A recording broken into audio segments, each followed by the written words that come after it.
Veuillez reprendre place. Bonjour à tous.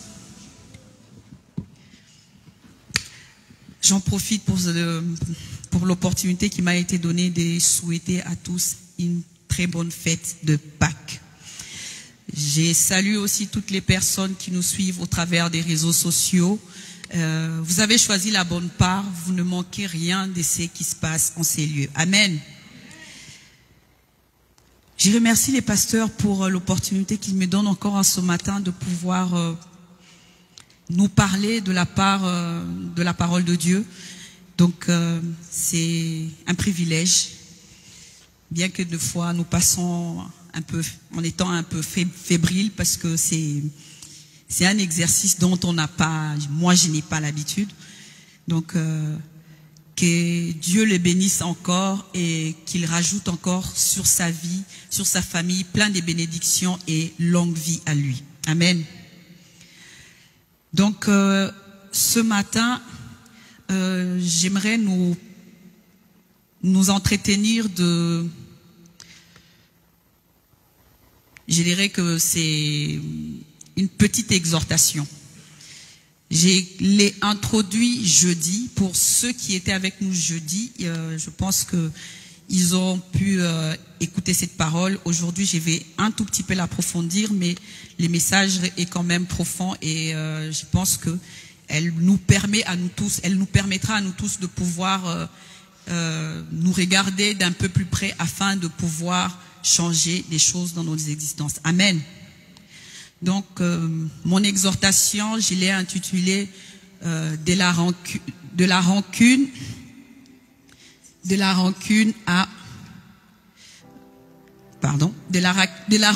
au pardon. Jésus-Christ en est le chemin. Amen. Donc, j'avais commencé déjà à introduire, je dirais que j'en ai parlé jeudi dernier. J'ai défini la rancune. On a fait un petit tour autour de ce que ça produit au-dedans de nous et les conséquences qu'elles peuvent avoir. Donc, mon verset de base se retrouve dans Ésaïe 43, à partir du verset 18, jusqu'au verset 19. Nous allons lire la parole. Je lis la parole. Ne pensez plus aux événements passés. Ne considérez plus ce qui est ancien. Voici, je vais faire une chose nouvelle sur le point d'arriver. Ne la connaîtrez-vous pas?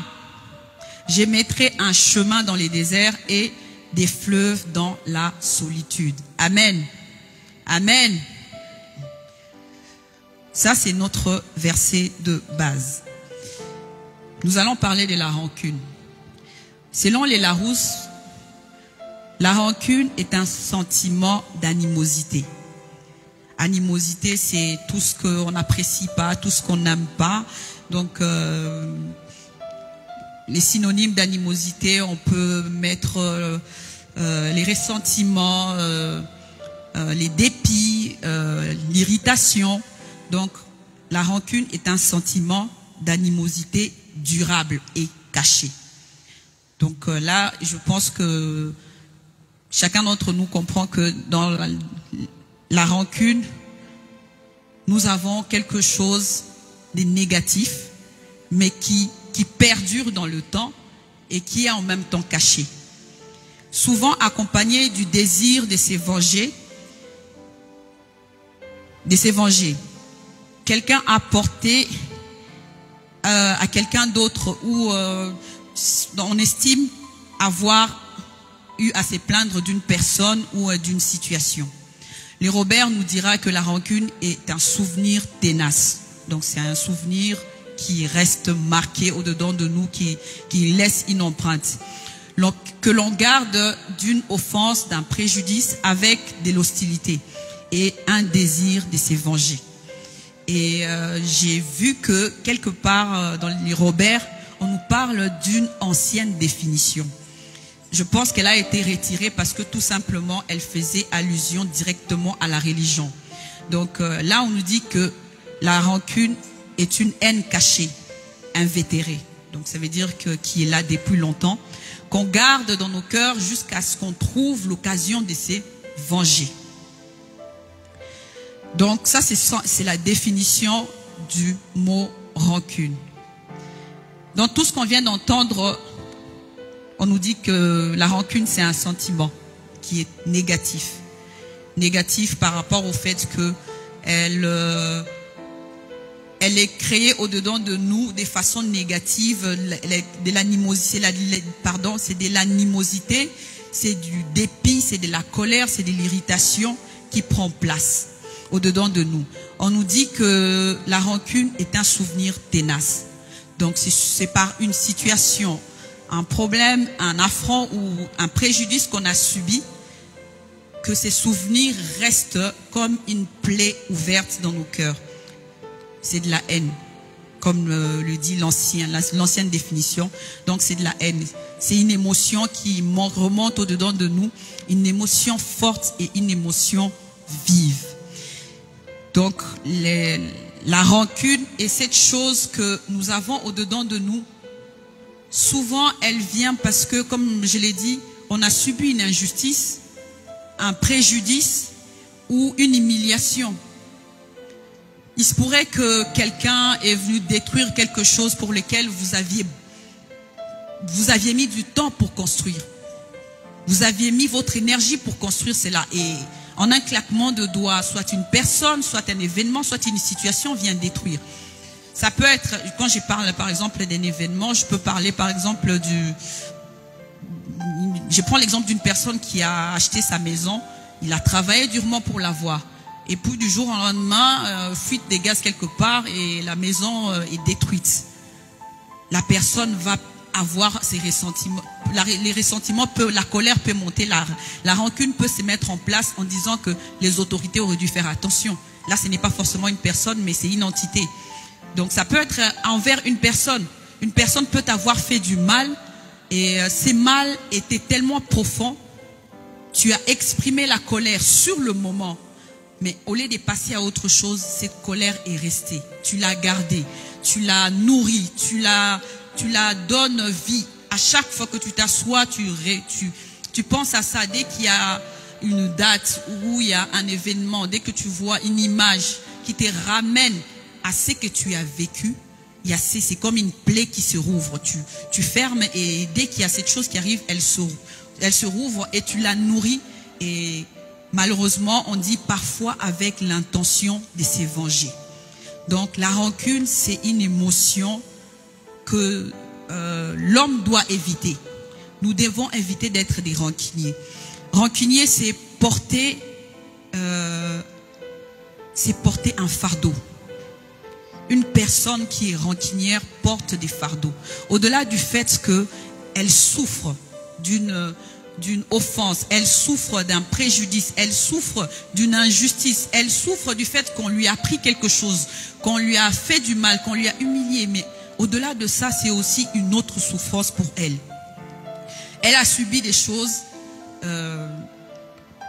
On ne vient pas là pour juger qui que ce soit. Nous traversons des fois des moments très difficiles où ça peut être une séparation, ça peut être une perte de quelque chose, d'une personne, et nous ne réagissons pas tous de la même façon. Il y en a pour qui ça va être dévastateur, il y en a qui vont acquiescer et dire que oui, c'est arrivé, maintenant je vais avancer. Il y en a pour d'autres, il faudrait un responsable. Des fois, les responsables, ce n'est même pas la personne qui est directement concernée par ce qui nous arrive. Les responsables peut être juste une autre personne qui, lui, a ce que toi, tu as perdu. Tu regardes avec jalousie et cette jalousie fait naître en toi cette rancune. Cette rancune qui est cachée, bien sûr, parce que tu ne l'exprimes pas. Peut-être la personne n'est même pas au courant. Elle peut avoir connaissance du fait qu'elle t'a fait du mal. Peut-être même t'avoir demandé pardon. Mais de l'autre côté, tu peux trouver, c'est nous tous qui sommes concernés. On peut trouver que ces pardons ne pèsent pas suffisamment. On peut se dire que c'est juste une simple phrase, mais ça ne me ramènera pas ce que j'ai perdu. Ça ne me ramènera pas ce qu'on a détruit dans ma vie. Là peut naître une rancune. en disant que la personne me doit, ou la personne doit vivre la souffrance que moi j'ai vis parce que elle a été à l'origine de ces préjudices, de cette injustice, de cette humiliation. Donc c'est un fardeau, comme je le disais, pour la personne qui la porte aussi. Donc quand tu perds un proche, que ce soit par la mort, que ce soit par la séparation, ça peut créer une rancune par rapport à la situation, par rapport à ce qui a permis à ce que cette personne s'éloigne. La séparation est quelque chose de difficile et si on ne veille pas, on risque de chercher un responsable et garder ça comme étant un fardeau toute sa vie, ou jusqu'à ce qu'on va trouver une occasion pour faire du mal peut-être à un innocent ou à une personne qui n'est pas consciente qu'elle vous avait fait du mal et n'a pas eu l'occasion de vous demander pardon parce que c'était quelque chose de caché. Donc aujourd'hui, je viens m'adresser à nous tous parce que nous sommes tous concernés. La rancune, c'est quelque chose qu'on trouve dans le mariage. Ce sont peut-être des petites choses. La femme fait quelque chose qui énerve son mari. Au lieu de prendre le temps de fois d'en parler, on n'en parle pas. La personne garde. Le mari fait quelque chose qui énerve sa femme, la femme garde. Je prends un exemple qui est très banal et que je trouve très bête, pour lesquels il y a des personnes qui ont divorcé. La lunette des toilettes. De ce que j'ai compris, les femmes ne supportent pas de voir une lunette relevée. Donc les hommes, quand ils vont aux toilettes, ils ont tendance à relever et des fois, ils ne les baissent pas. Il y a des gens qui se sont séparés pour ça. Pourquoi? Elle a commencé sûrement à faire des remarques. Après, ça a commencé à énerver, la colère, animosité, rancune, et c'est sûrement pas ça les vrais problèmes. Mais ça devient une porte pour ramener toutes les autres choses peut-être qui ne tournent pas rond, qui ne marchent pas, sur lesquelles on n'a pas eu le temps de discuter. Donc nous trouvons la rancune aussi dans la vie de nos enfants. Il y a des enfants qui sont rancuniers envers leurs parents. Tout simplement parce que des fois les parents ne sont pas capables de s'occuper d'eux comme ils voudraient que, je sais pas moi, en regardant les voisins, la voisine, d'autres familles, ils se disent que pourquoi moi j'aurais pas un père qui fait attention à moi? Pourquoi je n'aurais pas une mère qui prend son temps je sais pas, son temps avec moi, aller faire des courses, discuter ou bien parler tout simplement de la vie? Pourquoi les week-ends, les parents ne sont pas là comme les autres parents, passer du temps avec leurs enfants, ils sont tout le temps en train de sortir ou ils travaillent tout le temps? Ça crée des fois de la rancune dans les cœurs des enfants. Et cette rancune peut aller des fois loin et pousser certains à agir comme nous les voyons. Il agit mal juste histoire que ses parents souffrent. Parce qu'il s'est dit que je suis en train de souffrir, donc mes parents aussi doivent souffrir. Ils me font souffrir, moi je vais leur faire souffrir. En ayant des comportements des fois abusifs, sorties, drogue, alcool et des fois même dans la fornication, ça va très loin. Donc la rancune est quelque chose de dangereux. C'est quelque chose qu'on a autour de nous. On le retrouve partout, comme je le disais. Là, c'est dans nos familles. Ça peut être au travail. Ça peut être dans les amitiés. Et ce qui est pervers dans la rancune, c'est que des fois, tu as la personne en face, elle te sourit. Elle parle avec toi, vous êtes amis. Mais dès que la personne a l'opportunité de te poignarder, elle va le faire. Parce que c'est ce qu'elle attend. Elle attend de pouvoir se venger, elle attend de pouvoir faire du mal. Comme je l'ai dit ce jeudi dernier, j'ai parlé de mon propre témoignage, de la première fois que j'ai fait l'expérience de la rancune. J'étais en 3e année, en Afrique on dit des humanités, ici aussi c'est la 3e. Parce que chez nous, je dirais que au niveau secondaire, il y a 2 niveaux. Il y a les secondaires et puis il y a les humanités. Les secondaires vont de la première année jusqu'en première, 2e, et en 3e année on rentre aux humanités, donc c'est un changement de niveau et c'est pas pareil. Donc je venais du secondaire, j'arrive aux humanités et arrivé aux humanités, il y a un prof, mon prof de physique, Mon prof de physique, je pense qu'il m'appréciait beaucoup, sûrement à cause pour mon travail et les sérieux que j'y mettais. Mais me voyant discuter plusieurs fois dans la cour des récré avec un jeune homme, sans m'en parler, il n'était pas d'accord, il n'était pas content. Il met un mot dans mon cahier des liaisons pour faire, je dirais, pour que mes parents soient au courant du fait que voilà quoi, je discute avec un jeune garçon et que pour lui, il pense que c'est quelque chose qui pourrait me déstabiliser dans ma façon d'évoluer dans mes études. Il avait sûrement pas une mauvaise intention, mais moi je l'ai mal pris. Je l'avais très mal pris et je m'étais vraiment énervée contre lui. C'était vraiment de la colère et puis de la colère et de la rancune que j'ai gardée pendant longtemps. Mais seulement les conséquences de la rancune, moi je les ai pas vécues plusieurs temps après. C'était presque immédiat. De la 3e année où il avait écrit, je dirais, ces mots, les débuts de l'année étaient très bien.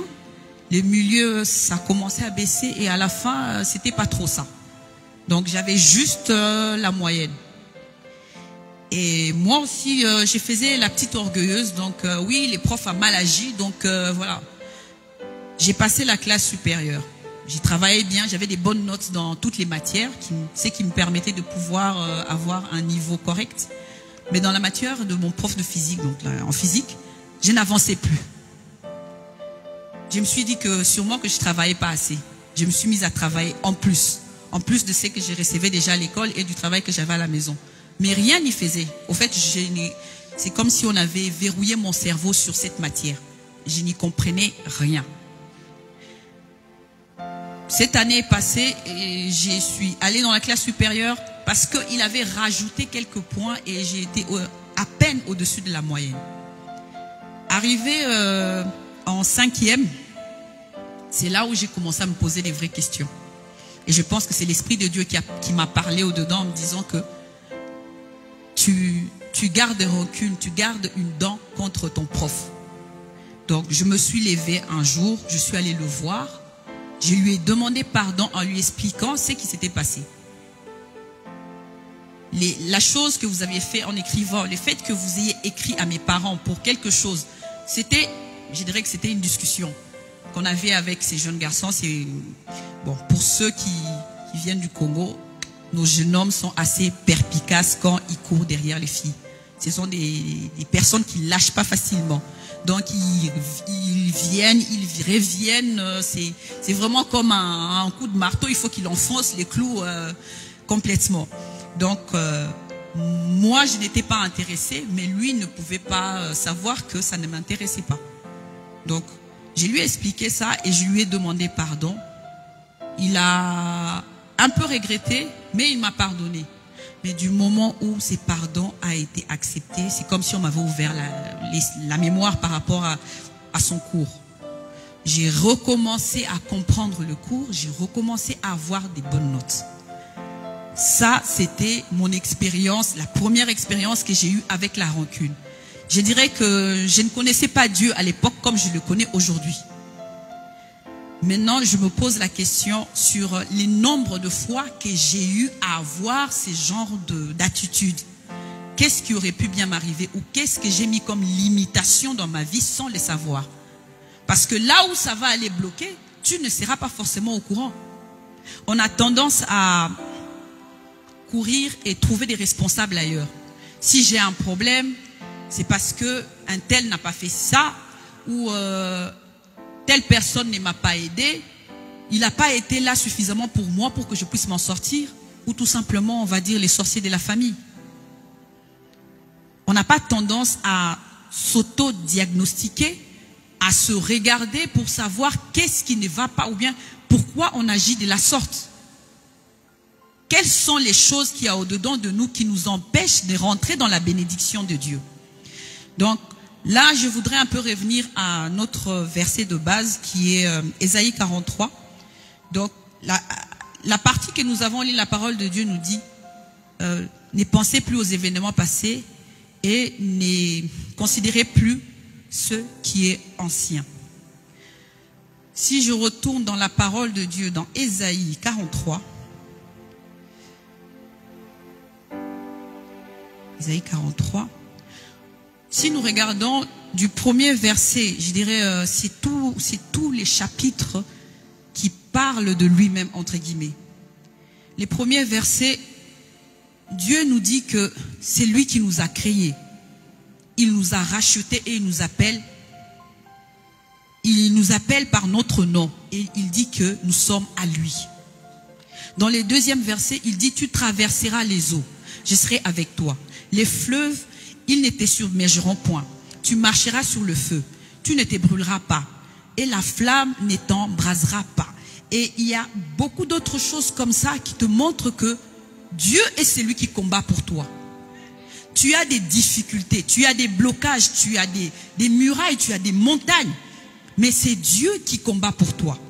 Donc si tu lis ces chapitres, tu verras que Dieu te fait des promesses qui devraient te tranquilliser. Mais seulement quand tu arrives au verset 18, il te demande de ne plus penser aux événements passés. De ne plus accorder ton énergie, ton temps à ce qui est passé. Je sais que ce n'est pas évident parce que nous avons des choses qui nous ont blessés. Nous avons des choses qui nous ont touchés. Moi, je le disais toujours quand j'entendais cette parole ou ces versets dont je veux aussi en parler, qui nous disaient il faut aimer nos ennemis, il faut oublier tout ce qu'on nous a fait et tout cela. Je disais oui, je pardonne, mais je ne peux pas oublier. J'avais ce genre de langage. Parce que j'arrivais à expliquer ça. Tu me dis, on me disait oui, tu peux pardonner, complètement oublier. J'ai dit, mais comment tu peux oublier? Par exemple, je donne un exemple. Quelqu'un te blesse sur le bras. On te soigne et tout va mieux après, mais tu gardes une cicatrice. Donc à chaque fois que tu vas regarder la cicatrice, tu vas dire, mais c'est un tel qui m'a fait. Donc tu ne peux pas oublier. Voilà les genres d'explications que j'avais. Donc tu ne peux pas oublier, te dire que, voilà quoi, on m'a fait du mal et j'ai oublié et ça n'existe plus, non. Mais je vous rassure d'une chose, on peut complètement oublier. Il est possible d'oublier même un mal inimaginable. Inimaginable pour nous, inimaginable pour les hommes, mais quand Dieu touche, quand tu le laisses faire, on est capable d'oublier et de passer à autre chose. Donc, comme je le disais, il y a des choses, on t'a fait du mal à un point où tu as raison. Quand tu exposes ta situation, tu as raison. Et tu auras même des personnes à côté de toi pour te soutenir en disant que tu as raison d'être en colère contre cette personne. Tu as raison de vouloir peut-être même lui faire du mal parce qu'il t'a pris quelque chose de trop précieux. Il a détruit quelque chose de vraiment important pour toi. Mais la parole de Dieu nous demande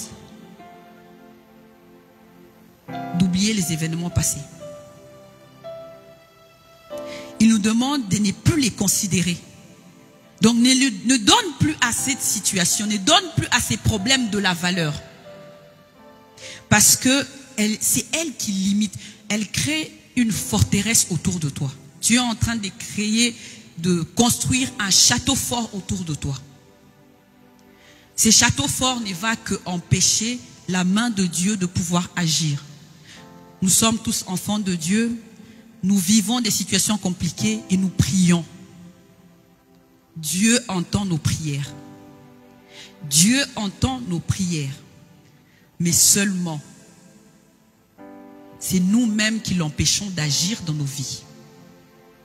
Donc l'ennemi est quelqu'un qui joue beaucoup avec notre tempérament. Amen. L'ennemi est quelqu'un c'est de la surnoiserie. Il est sournois et c'est la chose qu'il utilise contre nous. Étant chrétien, il sait que tu fais attention à l'impudicité en général. Tu veilles sur toi. Tu veilles à ne pas souiller ton corps. Il sait qu'il y a beaucoup de choses sur lesquelles tu fais attention. Tu fais attention à ne pas avoir des mauvais comportements. Tu veilles sur tu essaies de veiller sur ta marche. Mais l'ennemi va aller toucher à l'endroit où ça va te faire très mal. Quand il touche là, il sait que il a installé quelque chose. Et si tu n'as pas suffisamment de lucidité, ça veut dire quoi? Si tu n'as pas ton esprit, parce que de toi-même, tu n'arrives pas à faire ton autocritique par rapport à tes ressentis, par rapport à ces ressentis négatifs, et pouvoir dire avec sincérité, sans pour autre, parce que je pense que c'est l'orgueil qui nous fait dire par exemple que non, c'est pas grave, voilà quoi, c'est à cause de ça qu'il m'a fait ça, moi aussi je veux le faire, ou j'ai raison de rester dans cet état. C'est de l'orgueil, c'est de la honte, c'est voilà quoi, la souffrance qu'on veut peut-être enlever, mais la souffrance elle part pas. Donc l'ennemi va jouer là-dessus. On va te faire du mal. Lui, il va être là pour pouvoir ranimer ses feux. Toi-même, nous-mêmes d'abord, nous sommes les premières personnes à pouvoir nourrir cette rancune. Parce que ça passe par plusieurs sortes d'émotions. Je dirais, il y a plusieurs sortes d'émotions qui passent par là. La jalousie, la haine, la colère. Je prends par exemple la colère. Tu as un coup de colère qui monte. Tu t'énerves. Il y a un moment où on monte, mais il faut descendre. Et la parole de Dieu nous dit dans les livres de Éphésiens, je pense. Voilà, Éphésiens 4, 26 à 27. Si vous vous mettez en colère, ne péchez point.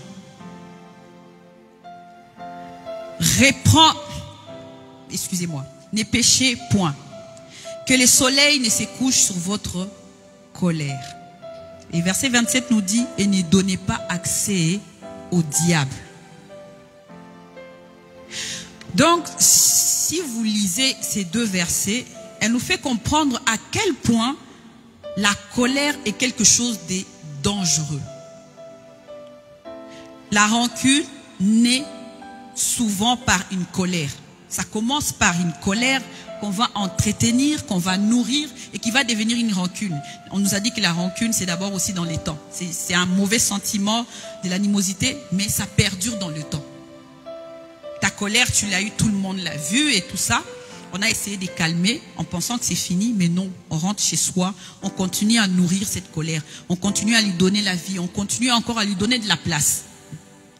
Mais la parole de Dieu nous dit que si tu te mets en colère, ne pêche point. Ne pêche point et ne laisse pas le soleil se coucher sur ta colère. Pourquoi? Parce que tu donneras à Satan un accès à ta vie, un accès à tout ce qui est à toi et à beaucoup d'autres choses. Tu demandes des choses à Dieu. Des fois, tu n'es même pas conscient de la bénédiction qui est la tienne. L'ennemi sait que si tu es maintenu dans cette animosité, dans cette colère, dans cette rancune, il peut facilement se servir chez toi. Il peut utiliser ce que tu as ou il peut rentrer et te détourner du chemin que Dieu avait prévu pour toi. Si tu es dans la colère, dans l'animosité, dans la rancune, l'ennemi peut te garder là pour essayer de t'attraper. Tu pries. Tu es dans la présence de Dieu. Dieu te protège. Mais quand tu rentres dans la rancune, l'ennemi peut venir chercher à venir te prendre pour t'éteindre tout simplement. Donc la rancune, c'est... Déjà, on nous montre que la colère est quelque chose de mauvais. Maintenant, la rancune, c'est une colère, entre guillemets, qui est refoulée. C'est une colère qu'on cache, qu'on continue à nourrir, qu'on continue à faire vivre. Et c'est celle qui détruit nos existences, c'est celle qui détruit nos vies. Et par rapport à mon exemple, ça c'est une parenthèse, je voulais parler aux enfants, aux jeunes. Quand je suis arrivée ici en France, la première chose qui m'avait choquée à l'université, c'est d'entendre d'autres étudiants traiter les profs avec toutes sortes de noms d'oiseaux. La personne passe, elle vient pour te donner son cours, rien d'autre. Votre relation est à ce niveau-là. Mais pourquoi l'insulter? Pourquoi utiliser des mots comme ça? Moi, c'est une colère qui m'a empêché d'évoluer. Pourquoi utiliser ces genres de mots? Ça t'apporte quoi? Là où ça va te limiter, peut-être que tu n'en sauras rien. Ça peut être après tes études, un travail qui ne vient pas. Parce que quand on fait ces genres de choses, on a tendance à oublier. Nous avons la mémoire très courte. Donc, les jeunes, les enfants, les profs sont des personnes qui vous enseignent, ils sont là pour vous donner de la matière, ils sont là pour vous faire évoluer, pour vous faire avancer. Amen. Donc, les insulter, ça ne vous apportera rien. Vous n'êtes pas d'accord avec ce qu'ils disent, je pense qu'il y a toujours un moyen de résoudre cela. Les insultes, la colère, la méchanceté ou toutes sortes de choses que je vois les jeunes aujourd'hui faire n'apportent rien du tout. Parce que quelque part, ce sont des choses qui se retournent contre nous. Mais comme j'ai dit, quand ça va arriver, on va dire que peut-être quelqu'un ne nous a pas assez soutenus ou tout simplement que c'est les diables. Amen. Parenthèse refermée. Nous revenons sur la rancune. Donc, la rancune est quelque chose de destructrice. C'est quelqu'un qui est rancunier, une rancunière, c'est quelqu'un qui est dans l'autodestruction. Tu décides tout simplement de te tuer toi-même. En préparant ces messages, je suis tombée sur quelque chose que Nelson Mandela a dit. Je pense que quand il l'a dit, c'est parce que peut-être il l'avait vécu dans sa chair. Il a dit que la rancune, c'était un poison qu'on buvait soi-même et on espérait voir notre ennemi mourir. Tu bois les poisons, mais tu penses que c'est ton ennemi qui va mourir. Donc, un peu de logique, si tu prends les poisons, c'est toi qui vas mourir. Et lui, je pense qu'il a eu le temps de bien mûrir cette réflexion parce qu'il a fait 27 ans de prison. Peut-être qu'il était rentré avec de la rancune contre les gens, mais il a dû se rendre compte que c'était un poison pour lui-même. C'est peut-être avec ça que la résilience que nous l'avons vue après sa sortie de prison, c'est peut-être dû aussi à ce temps passé. Et il a compris certaines choses par rapport à la rancune. Ne pense jamais que si tu gardes rancune contre quelqu'un, ça va te rajouter quelque chose ou bien ça va t'apporter un bénéfice. Jamais. Même si la souffrance atteint la personne, ça ne t'ajoutera rien, ça ne construira rien. Et pour beaucoup, au final, ils vont te dire que je me suis vengé, oui, mais j'ai l'impression que ça n'a rien fait. Ma souffrance est toujours là. Donc la vengeance est un fardeau. Celui qui a un peu d'amour pour soi, il dépose ses fardeaux. Amen. Il dépose ses fardeaux. Ce sont des fois dans le quotidien, ce sont des petites choses, des petites choses. Une petite chose, tu gardes. Comme je disais par exemple dans le mariage. Ta femme te dit ça, tu n'es pas content. Ton mari te dit ça, tu n'es pas content. Et si vous n'avez pas la sagesse de savoir que vous êtes marié et que c'est de l'amour, ça va être de l'escalade. L'escalade, ça va jusqu'au cou. Il y en a un qui peut frapper ou sortir à l'extérieur pour aller trouver d'autres femmes ou d'autres hommes. Donc ça peut aller très loin. C'est quelque chose vraiment à laisser tomber. Parce que nous construisons des forteresses et les conséquences de ces forteresses ne sont pas toujours évidentes à vivre non plus. Donc c'est comme une double peine. Tu as déjà un problème et tu rajoutes encore un autre problème dans ta vie. Amen. Donc comme je le disais, ne laissez pas au diable l'accès. Comme le dit Éphésiens 4, verset 27. Ne laisse pas à l'ennemi l'accès dans ta vie. Ne lui donne pas l'opportunité de pouvoir te détruire. Ne lui donne pas l'opportunité de pouvoir te ruiner. Ne lui donne pas l'opportunité de t'empêcher de rentrer dans ta bénédiction, de devenir cette grande personne que Dieu veut que tu deviennes. Amen. Donc, pour commencer,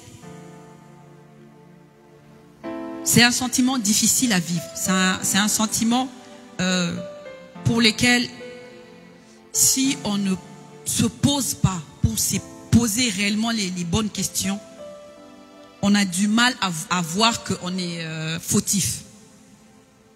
On dira toujours, il y a toujours les autres. Ça peut aussi être vrai, les autres ont un problème. Mais après aussi, je pense que chacun nous doit prendre ces temps de se dire, mais pourquoi toujours les autres ont des problèmes avec moi? Je pense que ça, c'est aussi une démarche qui pourrait aider la personne à pouvoir avancer. Les autres peuvent être, ça peut être une vraie raison, les autres qui te font du mal et tout ça. Mais pourquoi? Donc, comme je le disais, la rancune,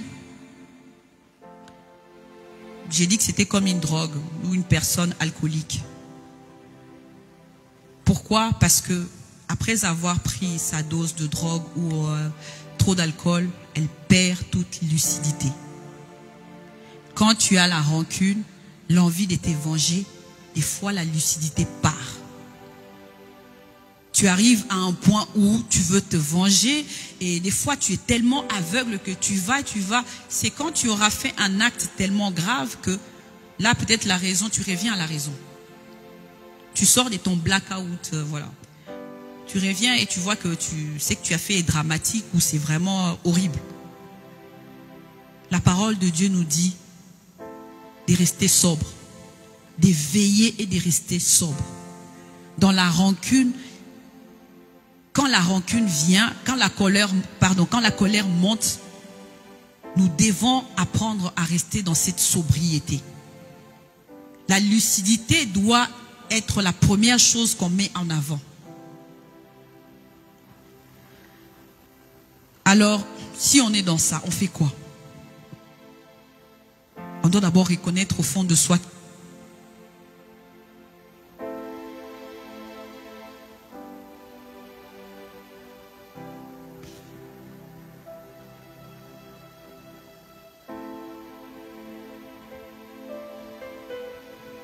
Amen. Donc, on doit d'abord reconnaître au fond de soi qu'il y a un réel problème. Auto-analyse sincère. Pas avec de « oui, ma souffrance est là ». Je pense ici même que les pasteurs nous a parlé des sentiments. Il appelle ça des sentiments. Dans la société d'aujourd'hui, les sentiments jouent avec nous. On ressent, on a toujours des choses, on ressent, j'y ressens. Mais est-ce que ces ressentis est une réalité? Elle peut être une réalité. Au-delà de la réalité, il y a aussi une réalité spirituelle qui existe, qui n'a rien à voir avec les sentiments. Donc, auto-analyse sincère. Mettre les points là où ça fait mal. Même quand on a mal, y mettre vraiment les doigts afin de pouvoir tourner la page. C'est dire que voilà, c'est arrivé. C'est une douleur, c'est une souffrance, mais je la laisse là où elle s'est passée. Parce que moi, je continue à avancer.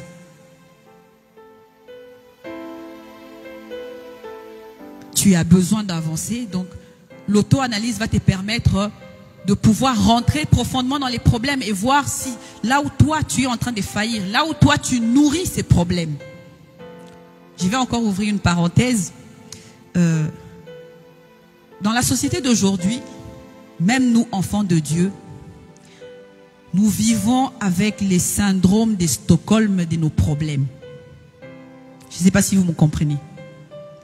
Les syndromes de Stockholm, ça arrive à des personnes qui, quand elles ont été prises en otage, maltraitées et tout ça, malgré toute cette souffrance, elles s'attachent fortement encore à ces personnes.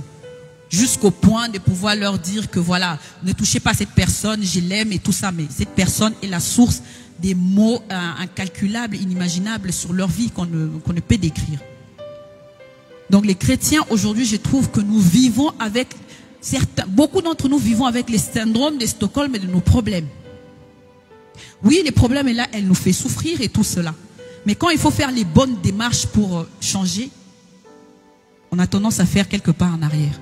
Et on marche avec ma maladie, mon problème de couple, mes enfants. Arrêtons d'être dans cette façon de voir. Dieu a dit tout ce qui est mauvais ne vient pas de lui. La maladie, ce n'est pas de Dieu. Ta souffrance n'est pas de Dieu. Quelle qu'elle soit, quelle est de l'explication logique ou pas du tout, qu'un médecin te montre par A plus B que voilà, tu souffres de ça, oui, mais il y a un créateur qui existe. Et il y a un Dieu qui est venu sur cette terre, qui a écrasé tout. Donc arrêtons de vivre comme étant des personnes qui traînons encore nos problèmes, donc ayant les syndromes de Stockholm. Ne donnons pas le moindre amour à nos problèmes. Beaucoup, on s'est accoutumé à ça. Ah, c'est ma douleur. Ah, c'est ma souffrance, c'est ma maladie. Amen. Donc, comme je le disais, premièrement, on identifie, on s'auto-analyse, on regarde autour de soi. Des fois, ce sont les amis, les proches qui viennent nourrir cette souffrance. Elles nourrissent cette souffrance par dire que oui, voilà, hey, toi vraiment, c'est qu'on t'a fait, vraiment. Comment tu fais pour vivre? Comment tu fais pour t'en sortir? Tu devrais te mettre en colère, tu devrais aller casser. Moi, si c'était moi à ta place, j'aurais tué. Des personnes à éviter quand on veut sortir de la rancune. Amen. Après avoir identifié les problèmes, nous avons besoin de Dieu. Parce que tu ne peux pas oublier si Dieu ne passe pas par là. Tu ne peux pas oublier si tu ne te confies pas au Saint-Esprit. Tu ne peux pas oublier si tu ne laisses pas Jésus venir te toucher. Amen. Dans la parole de Dieu nous le dit dans... Je reviens encore sur Ésaïe 43. Au chapitre 19, il nous est dit, voici, je vais faire une chose nouvelle. On te demande de oublier, de ne plus tenir compte, de ne plus prendre en considération ce qui est passé. Parce qu'il y a quelque chose de nouveau qui veut être fait pour toi. Dieu veut faire quelque chose de nouveau pour ta vie. Et il pose la question, si nous la connaissons. Il dit, il va mettre un chemin dans les déserts. Dans ta souffrance, il va mettre un chemin. Il va mettre des fleuves dans la solitude que tu as. Parce que la rancune, on peut dire ce qu'on veut. Tu peux avoir de la famille, des amis, tu peux t'amuser tous les jours, mais c'est une solitude dans laquelle quand tu te retrouves, personne ne peut te soutenir, ni te secourir. Amen. Dieu dit qu'il va mettre des fleuves dans cette solitude. Mais seulement on te demande de laisser les événements passer, de ne plus y tenir compte, de ne plus y penser et de ne plus prendre ça en considération. Amen. Donc nous avons besoin de Jésus-Christ. Nous avons besoin de Jésus-Christ pour pouvoir passer au-delà de tout ça. C'est là où je viens au pardon. Le pardon est quelque chose de très important au niveau de la rancune qu'on ressent. Nous devons arriver à pardonner. Nous devons arriver à pardonner, peu importe la taille du problème. Vous allez me dire que oui, c'est facile de le dire parce que je n'ai pas vécu ce que vous avez vécu. Je pense qu'on a tous un peu cette phrase-là pour un problème qui est quelque part qu'on garde en rancune par rapport à une personne ou à une situation. Nous avons tous traversé des problèmes, des moments difficiles. Mais je vous assure que c'est Christ qui permet de pardonner. Je pense que moi, je vous ai fait je vous ai parlé un tout petit peu de moi. L'année dernière, précisément à ce moment, j'étais à l'hôpital. Coronavirus, plus. Donc, dans un état où je ne pouvais même pas respirer de moi-même et tout cela. Mais seulement, pour être arrivé là, je l'ai dit toujours, hein, les gens, il y en a beaucoup qui disent que voilà quoi, on voit les diables partout, mais pour avoir vécu ça et ne pas avoir trouvé d'explication et avoir vu tout ce qui s'est passé autour de moi, j'ai vécu quelque chose de spirituel. Quelques jours avant que je n'aille à l'hôpital, j'ai rencontré une personne avec qui les relations étaient tendues. ayant déjà traversé beaucoup de choses, je savais que entrer dans une discussion où on s'échange des paroles, c'est une porte ouverte. La personne vient, vous échangez des paroles. Moi, quand je rentre des attaques, tu dors pas bien et tout ça, ça se passe pas bien. Donc, c'était déjà une leçon. La personne, elle vient, je ferme ma bouche. Elle parle, elle parle, elle parle, elle parle, je ne dis rien. Je vois que la personne est dépitée. C'était très tôt le matin. Donc, je devais prendre un bus pour rentrer chez moi après avoir déposé les enfants à l'école. N'ayant rien dit, il me dit au revoir. Je dis au revoir. Je monte dans mon bus, je vais m'asseoir et je le vois rentrer dans le bus. Je me suis irritée. Je ne me suis pas énervée, mais c'était une sorte de dépit. J'étais dépitée de le voir monter dans le bus. J'ai dit, c'est quoi cette personne qui ne veut pas lâcher? C'est que je ne savais pas. C'est que rien que cette petite chose-là avait ouvert une porte. La personne n'est pas restée 10 minutes. Hein. Elle est venue en face de moi. Merci. Merci beaucoup. Merci, merci, merci, merci beaucoup. Elle appuie le bouton, l'arrêt d'après, il descend. La personne descend. Et moi, ayant vu ça, j'étais dans des démarches qui s'étaient bien passées et qui, j'espérais que ça allait aboutir correctement. Je me suis dit, tiens, celui-là, il est venu comme ça, c'est que voilà quoi, mes démarches, c'est mort et tout ça. J'ai reconnu que voilà quoi, je n'aurais pas dû réagir, pas du tout. Et donc moi, je voyais déjà les démarches en mode échec, la démarche que j'étais en train de faire en mode échec. Mais j'avais pas pensé à ce qui était derrière. Ce qui était derrière était beaucoup plus grand, était beaucoup plus grave. Je rentre chez moi, j'étais pas bien parce que voilà quoi, j'ai vécu quelque chose. Au fait, on a rarement l'occasion de savoir qu'on a fait quelque chose mal quoi. On a fait quelque chose qu'on n'aurait pas dû faire.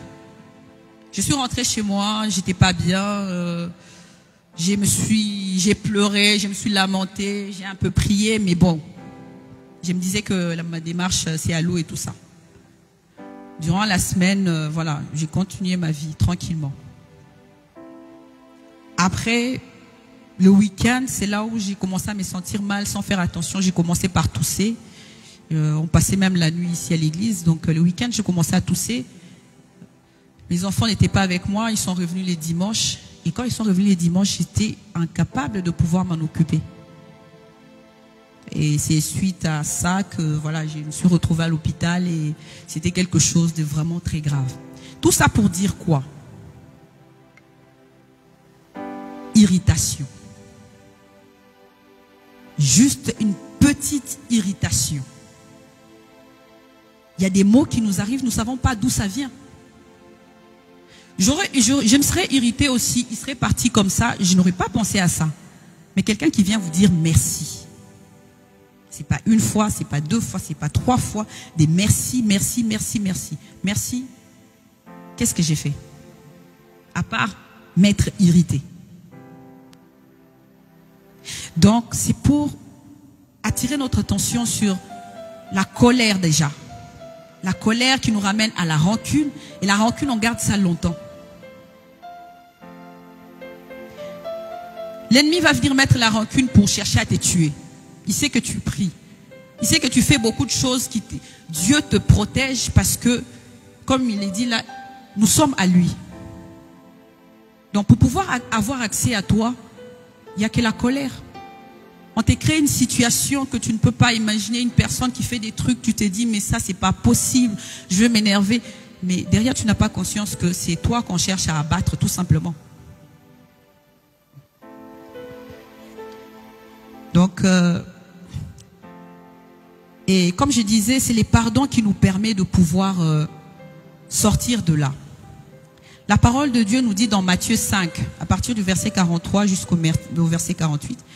Je vous parle de ces versets parce que c'est un des versets que j'ai eu du mal à digérer pendant longtemps, que je trouvais carrément impossible à faire. Vous avez appris qu'il a été dit, tu aimeras ton prochain et tu haïras ton ennemi. Mais moi, je vous dis, aimez vos ennemis. Bénissez ceux qui vous maudissent.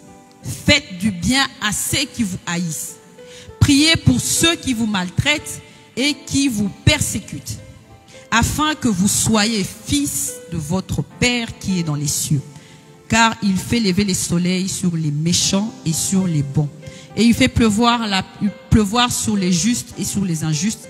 Si vous aimez ceux qui vous aiment, quelle récompense méritez-vous? Les publicains aussi n'agissent-ils pas de même? Et si vous saluez seulement vos frères et que vous faites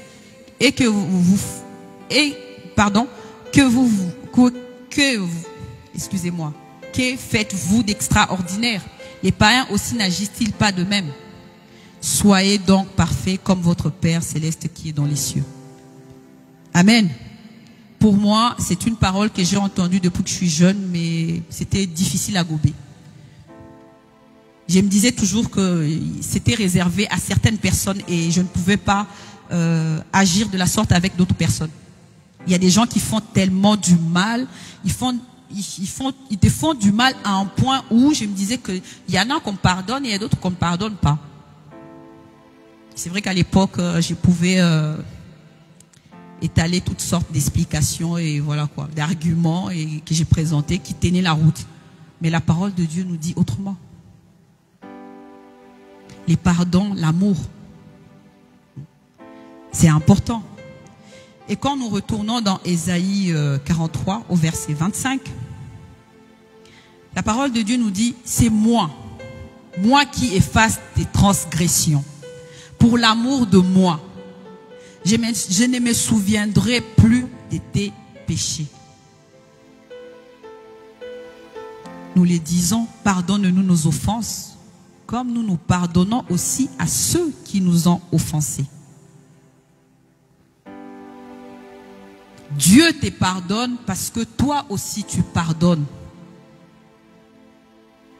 Il nous dit là qu'il efface, il oublie nos péchés pour l'amour de lui-même. Donc dans la rancune, il faut ramener le pardon et l'amour. Amen.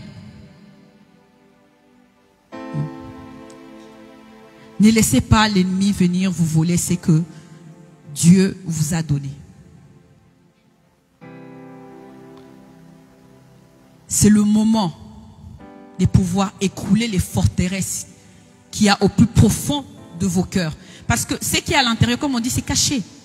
C'est caché, personne ne le saura. Personne ne le sait non plus. Mais c'est quelque chose qui te détruit. La prière que tu fais là, pour laquelle tu n'arrives pas à avoir des solutions, son problème, sa source peut être ses manques de pardon.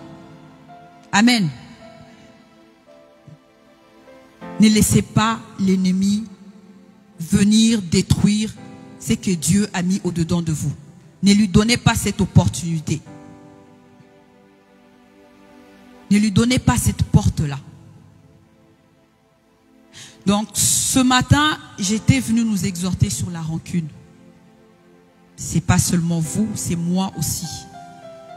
Tout ce que j'ai gardé au-dedans de moi, toutes les personnes. Aujourd'hui, maintenant, je dis, je vous libère. Vous sortez de ma vie. Allez-vous-en, vous êtes libres. Tous ceux qui m'ont fait du mal, en commençant par celui qui a voulu me voir enterré l'année dernière. Il me suit. La personne me suit. Je te pardonne. Je te libère. Et ce n'est pas juste des paroles pour faire plaisir, mais je ne ressens pas de colère. Je ne ressens pas d'animosité. C'était quelque chose de difficile, mais étant malade, j'avais une paix. C'est que je n'ai pas entendu chez beaucoup de malades du coronavirus. Moi, j'avais une paix. Les gens disent qu'ils ont souffert. Certes, j'avais des difficultés respiratoires et tout cela, mais j'avais une paix. À l'hôpital, les médecins me disaient, pour éviter d'être direct, ils me disaient, c'est un médecin musulman en plus, hein, il me dit, vous devez remercier celui-là. Vous devez remercier celui-là. Un musulman. Donc, je n'ai pas des colères ni des haines. Quelques années en arrière, je sais pas, ça aurait été quelque chose de, voilà. Aujourd'hui, ça n'y est plus. L'ennemi n'arrêtera pas de chercher à vous mettre en colère. Parce que c'est facile, c'est quelque chose de facile. Facilement, il rentre par là parce que, comme j'ai dit, l'impudicité, tu fais attention, tu veilles, tu as déjà mis tes garde-fous. Si tu es marié, tu fais attention que ta femme soit bien, ton mari soit bien pour que tu restes là. Si tu es jeune, tu te dis, non, non, non, là-bas, je veux pas aller, je fais pas n'importe quoi. Tu veilles sur toi. Mais la colère, c'est quelque chose qui va te prendre sans que tu saches que ça t'a pris. Tu viens, tu rencontres, c'est comme un accident, tu rencontres une situation, ça t'emporte. Mais seulement on t'a dit dans la parole de Dieu, ne pêche pas et ne laisse pas les soleils se coucher. Ne donne pas à l'ennemi l'opportunité de pouvoir ensemencer encore des choses derrière parce que au-delà de ça, ça crée encore d'autres, c'est des péchés qu'on n'arrête pas d'accumuler. La haine, la colère, la jalousie et tant d'autres choses. Si moi aujourd'hui je peux vous dire que j'ai pardonné à cette personne-là et aux autres personnes qui m'ont fait du mal, c'est parce que le Saint-Esprit a fait un travail au-dedans de moi. Et il est capable d'agir dans ta vie de la sorte. Amen. Il n'y a pas, je le répète encore, il n'y a pas quelque chose qu'on ne peut pardonner et oublier. Il n'y en a pas. Alors ce matin, l'exhortation, la parole que j'avais à vous apporter, elle est celle-là. Que les pardons et l'amour soient les partages de chacun d'entre nous. Que les pardons et l'amour soient les partages de chacun d'entre nous. Nous sommes frères et sœurs, nous sommes parents, nous sommes maris, nous sommes femmes. Apprenons à pardonner. On peut être déçu une seconde, une minute, mais que la nuit ne se couche pas. Ayons le courage de demander pardon. N'ayons pas honte. Parce que quand tu demandes pardon, c'est l'ennemi que tu exposes. C'est l'ennemi que tu exposes. Donc, je vous remercie d'avoir pris ces peu de temps avec moi. Que Dieu soit béni et soyez bénis.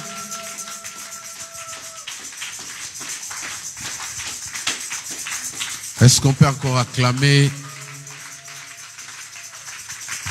Amen. Vous avez acclamé pour moi. Est-ce qu'on peut acclamer pour le Saint-Esprit qui nous a parlé?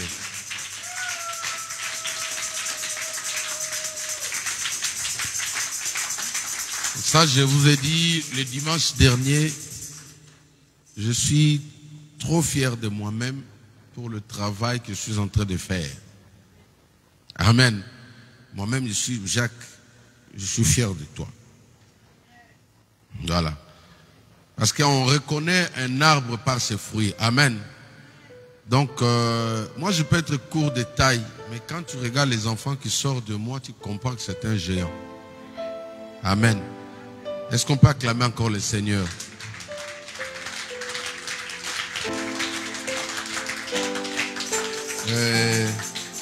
Je suis vraiment rassuré, je suis rassuré que nous allons loin et nous allons arriver là où le diable ne voulait pas nous voir. Amen. Et très bientôt aussi, au travers de chacun de vous, il y a des talents, il y a des dons qui vont sortir de là. Telle est ma prière. Je dis Dieu, dans l'église où tu m'as placé là, qu'il n'y ait pas de personnes qui ne servent à rien. Tout le monde doit être utile. Amen. Que Dieu suscite encore parmi nous des personnes importantes dans le corps du Christ. Ce message, je n'ai pas de commentaires à faire. Amen. Chacun de nous a su prendre une leçon. Comprenez seulement que nous sommes encore sur terre. Là. Tant que nous sommes encore dans la chair là, les problèmes seront toujours là. Mais un vrai enfant de Dieu, c'est celle ou celui qui est capable de s'en débarrasser. De la même manière que tu prends le temps de te laver tous les jours, il faut aussi laver ton âme. Il faut aussi laver ton cœur. Il faut apprendre à laver ton cœur. le diable voulait me stopper. Vous savez, j'ai connu beaucoup de combats. Et moi-même, je ne savais pas encore qui j'étais. Qu'est-ce que je représentais pour Dieu? Qu'est-ce que je représentais pour l'ennemi? Parce que celui qui connaît notre valeur, c'est notre adversaire. Celui qui te combat, c'est celui qui sait pourquoi il te combat. Alors, il fut un moment, mais pour que Dieu puisse me rendre un peu conscient de ce que j'étais, ce que j'avais, il a permis certaines choses autour de moi. Mais je bénis le Saint-Esprit parce que l'ennemi nous a ramenés dans un terrain où cette histoire-là allait prendre place dans notre cœur. Il arrivait qu'il y avait même des photos des personnes que je n'arrivais pas à regarder. C'est-à-dire quand tu vois la photo, tu sens comme s'il y a des gouttes de sang qui saignent dans ton cœur. Un jour, je me dis, mais c'est quoi ça? Je suis pasteur, un enfant de Dieu. Et j'avais même bloqué des gens sur ma page Facebook. Et le Saint-Esprit me dit, tu vois là où le diable se moque de toi, il dit, regarde, tu n'es pas capable de voir ton ennemi comme ça en face. Il y a des personnes, pendant qu'elle prêchait, le Saint-Esprit me disait, il y a des personnes parmi nous qui sont en train de traverser cette situation. Il se peut que tu as des gens aujourd'hui, même ne fût-ce que son nom, dès que tu entends son nom, ça peut te couper l'appétit. Tu dois libérer cette personne-là de ton cœur. Il y a des personnes qui ont juré, je ne peux pas voir. Regardez. Elle a donné une citation sur Nelson Mandela qui a dit, la rancune, c'est un poison que toi-même tu prends en pensant que c'est l'autre qui va mourir. C'est-à-dire, Mandela, après ses 27 ans de colère en prison, le jour où il s'est rendu compte qu'il fallait libérer la haine, la colère, et il a compris qu'il a perdu beaucoup de temps, mais l'adversaire était toujours là. Ce qui arrive, parfois tu es en colère contre une personne, l'ennemi pour t'enfoncer, pour t'encourager, il peut te faire voir dans un rêve que la personne est décédée. Qui a déjà vu des choses comme ça? Tu étais en colère contre une personne, la nuit tu rêves que la personne est décédée, toi tu es content, tu dis oui, Dieu l'a frappé. Mais tu te réveilles comme ça, tu le vois encore. En quelque sorte, mais Dieu, tu m'as déçu, il fallait le frapper. Alléluia. On est des humains. Au-delà de tout ça, Dieu nous aime. Dieu aime tout le monde. Même les gens qui nous font du mal, Dieu les aime. Moi, quand le Seigneur m'a dit, tu devais traverser cette école-là, j'ai dit toujours à mes enfants qui sont ici, si vous êtes appelés à la grandeur, Dieu lui-même va permettre certaines choses vous arriver pour approuver ce qu'il a mis au-dedans de vous. Amen. Si tu es appelé à diriger les gens là, qu'est-ce qui fait de moi un bon coach? Un bon coach. Hein? Quelqu'un peut dire bon coach. Mais il faut dire ça, quand même, il faut être fier de moi. Hein, Estelle? Regardez le fils qu'il y a Jeden qui joue à la batterie. C'est parce qu'il y a un bon coach. Mais vous ne savez pas combien me prend la tête. Hein? Il y a des fois de... Le cœur que Dieu t'a donné te dit non, sois patient. Amen. Si Dieu t'appelle à des grandes choses, c'est pas quand tu reçois une prophétie que tu seras pasteur et directement on va te donner 1000 personnes, non. Dieu a commencé avec David dans la forêt, avec des animaux qui n'ont pas la science comme toi. Dieu a commencé à tailler le pastorat ou la royauté de David là-bas. Dieu t'appelle au ministère demain, aujourd'hui là, il peut te placer dans un endroit où les gens viennent te piétiner. Les gens viennent t'écraser. Tu penses que non, les gens ne m'aiment pas, les gens ne me calculent pas. Non, mais les gens t'aiment, mais c'est Dieu lui-même qui veut voir. Est-ce que ce que j'ai mis au-dedans de lui? Quand Dieu a donné la force à Samson, la première fois, Dieu a permis qu'un lion puisse croiser Samson sur son chemin. C'est pourquoi j'ai toujours dit, si Dieu t'appelle, si tu n'as pas encore fait face au lion, c'est-à-dire que ton tour viendra. Si c'est réellement Dieu qui t'a appelé, un jour vous serez tête à tête. Ta femme ne sera pas là, les intercesseurs ne seront plus là, les enfants, mais toi-même, Samson était seul à seul. Les lions étaient devant lui. C'est Dieu qui a dit au lion, vas-y. Je vais voir un peu la force que je lui ai donnée là. Je vais voir si il peut se mesurer parce que les lions étaient géants. Et quand Samson a frappé les lions, vous comprenez? C'est comme ça que Dieu a dit oui, ça y est. Maintenant, je pense que ça suffit pour lui pour vaincre les comment on les appelle, c'était pas les Philistins, c'était quoi les ennemis de Samson à l'époque? C'était pas les Philistins avec avec Goliath et les Amalécites, ça va venir. Vous voyez, ça dit chaque fois que Dieu vous donne une mission, il va permettre, ce n'est pas une tentation. Est-ce que quelqu'un me comprend? Ce n'est pas une tentation. Dieu peut prendre, si il t'appelle au pastorat, maman, fille, il te donne un enfant têtu. Un enfant, c'est-à-dire, comme on dit en lingala, mbanda, ta rival. Tu pleures dans les jeunes, mais Seigneur, tous les enfants écoutent, mais c'est lui. Oh.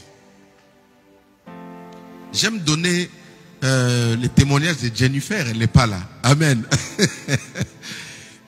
Amen. Je parlais d'elle, elle n'est pas là, c'est ma fille, j'aime beaucoup. Mais elle, tout le temps qu'on soit avec maman, fille, mais elle ne parlait pas. Même pour aller à l'église, maman faisait comme ça le matin. Mais aujourd'hui là, quand elle se met à prophétiser de la part de Dieu, c'est comme si c'est elle qui a dépassé et la maman, et le papa, et tout le monde qui voulait lui dire non, lève-toi, allons à l'église. Et ça, tu peux acclamer le Seigneur. Alléluia. Mais Dieu a permis cela pour peut-être créer quelque chose dans les cœurs des parents. La patience, parce qu'on ne sait pas ce que Dieu a prévu pour vous demain. Vous ne savez pas, moi dans ma vie, je reçois que des hommes difficiles, des enfants difficiles. Si vous avez quelqu'un où vous dites qu'il est le plus mauvais, le plus têtu, laissez-le devenir mon ami. Amen. Je vous assure, hein, laissez-le devenir mon ami. Vous serez étonnés. Dans peu de temps là, ce sera une bonne personne. Il va changer de lui-même. J'ai cette onction là. Vous savez pourquoi? Parce que Dieu m'a fait traverser des zones comme ça. C'est pourquoi ne garde pas la rancune. Mais pose-toi la question, je vais finir comme David. Il était roi. Avec son cortège royal, un homme sort de là, il crache sur lui. Un homme sort de hasard comme ça, il crache sur lui. Il commence à insulter. L'un de la garde présidentielle là, il descend, il demande au roi d'aller frapper le monsieur là. Parce qu'il y a, comment on appelle ça, il y a l'immunité diplomatique. C'est-à-dire ça protège, ça sécurise. Quand quelqu'un est au pouvoir et que tu t'attaques à lui, il peut agir, on ne pourra pas l'arrêter. C'est pourquoi vous verrez avec des chefs d'État, ils attendent toujours que la personne soit à la fin de son mandat. Est-ce que quelqu'un comprend? Tant qu'il est encore en exercice là, tu ne peux pas le mettre en prison. Cette immunité là le protège. Maintenant, il s'attaque à David, ça dit David avait le plein droit de foudroyer la personne. Mais il dit à la garde, il dit non, non, non, non, ne touche pas au monsieur là. Laissez-le tranquille. Peut-être que Dieu veut m'enseigner quelque chose. Amen. Et quand il est rentré en prière, Dieu va lui apprendre maintenant sa situation. C'est parce que tu ne marches pas bien. C'est pourquoi j'ai permis ça. Mais s'il avait tué la personne, il y a des choses qui vous arrivent, Dieu veut vous enseigner. Nous aussi, ça nous arrive. Ça arrive à tout le monde. Mais ne garde pas la rancune. Amen. Sors la personne que tu gardes dans ton cœur là. Tu veux aller loin, papa. Tu veux évoluer, libère les gens. C'est un poids, c'est un empoisonnement. Il y a des gens qui se suicident eux-mêmes. Pardonne ton mari, pardonne ta femme, pardonne tes enfants, pardonne ton pasteur. Il fut un moment où nous étions en colère contre notre pasteur. On devait voyager depuis 96. Moi, je devais aller comme étant pasteur aux États-Unis, au Texas. 96. L'invitation arrive comme ça. Le pasteur fait voyager quelqu'un d'autre. Ah, sa femme me montre l'invitation. Je dis, mais qu'est-ce que je lui ai fait? Mais j'étais zélé à l'église. D'autres invitations arrivent. Tout le monde savait que nous, on devait venir là, 96. En plein succès là. Tu passes comme ça, les gens disent, hey, ils sont là, on voit à la télé. À cette époque. Les gens nous ont maintenant foudroyés en nous montrant le mauvais cœur de notre pasteur. Ça a créé de la rancune dedans de nous, comme il a dit. Et elle a dit tout à l'heure là. Tu sais, quand tu as la rancune contre un homme de Dieu, même s'il pose la main sur toi, tu ne peux pas te guérir. Jamais.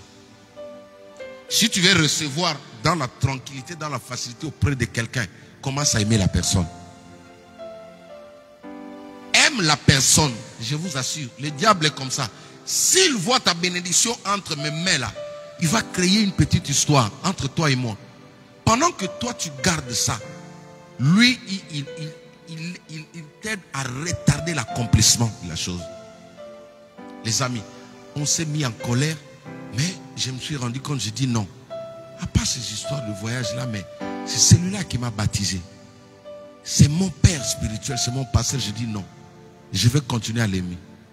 Une fois, on a pris la décision de quitter l'église.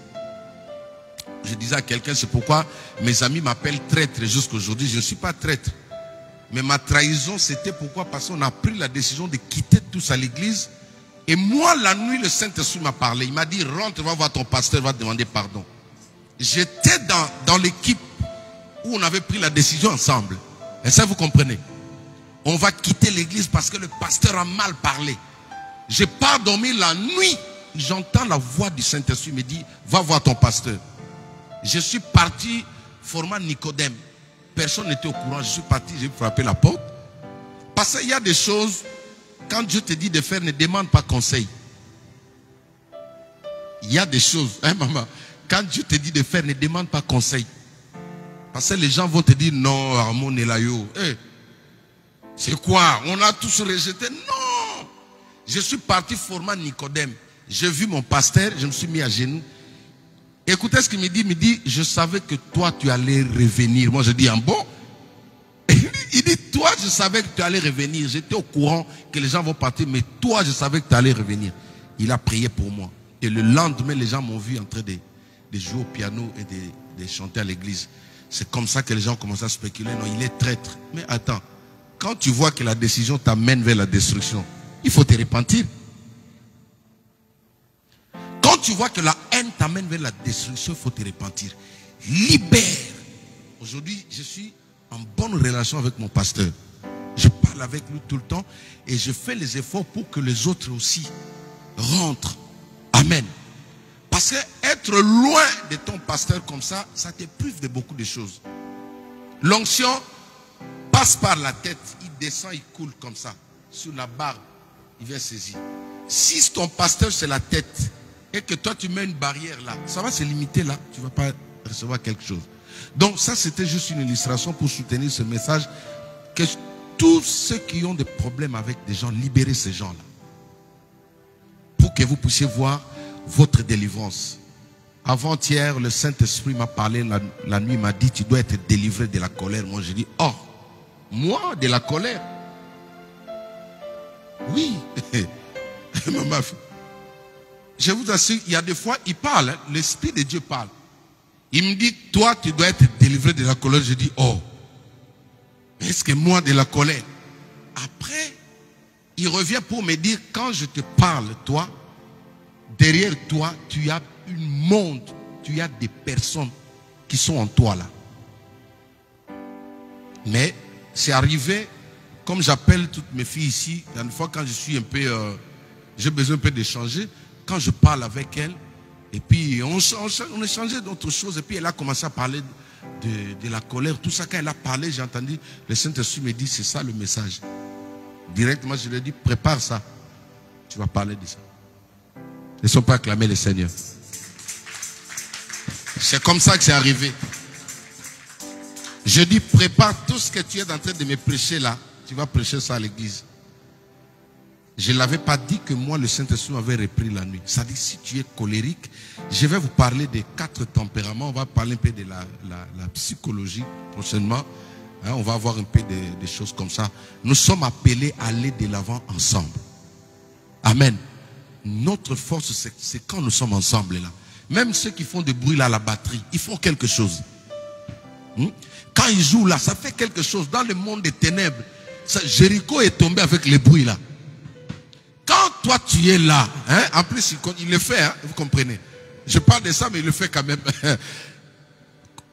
Ta place quand tu es là, ça fait la force. Nous sommes une famille, nous sommes une équipe. Amen. Il y a des personnes importantes que Dieu a mis sur ton chemin. Mais tu es en train de zapper ces personnes-là à cause de la colère. Reviens. Amen. Rentre. Laisse le monde t'appeler traître. Mais quand c'est pour une bonne cause, que la gloire soit rendue à notre Dieu. Amen. Parce que le diable ne va pas te laisser.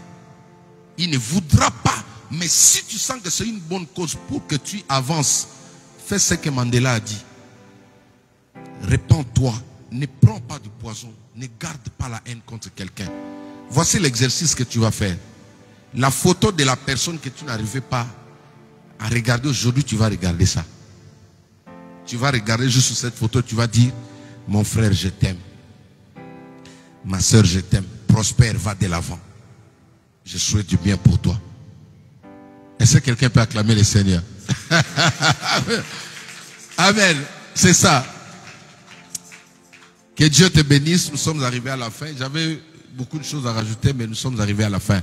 Le mardi, nous sommes là. Je vais continuer avec cette série des enseignements. Amen. Et nous allons avoir des prières fortes pour aider des personnes qui ont parfois des blessures intérieures, qui n'arrivent pas à sortir de ces choses-là. Je sais que c'est difficile, mais elle a dit, avec Jésus-Christ, tu peux pardonner et oublier. Commencer une nouvelle histoire. Hein? Pierre avait trahi Jésus, après c'est devenu le pilier. Quand tu as quelque chose, tu as besoin toujours des gens. Tu as toujours besoin des gens autour de toi. Parce que si Jésus était parti sans Pierre, on n'aurait pas l'église aujourd'hui.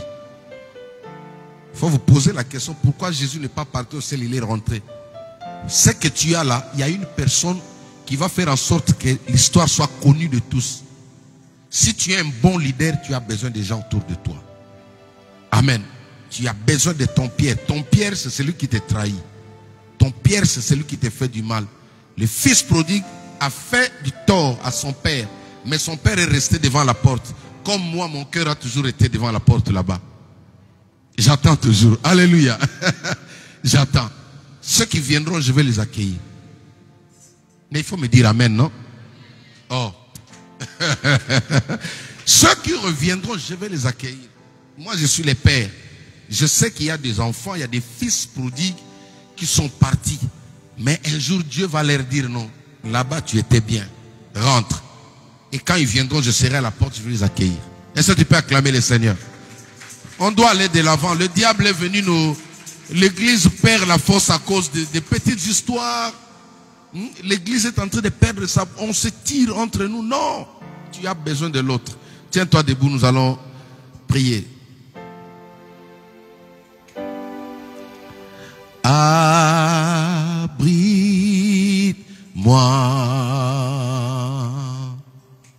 sous tes ailes.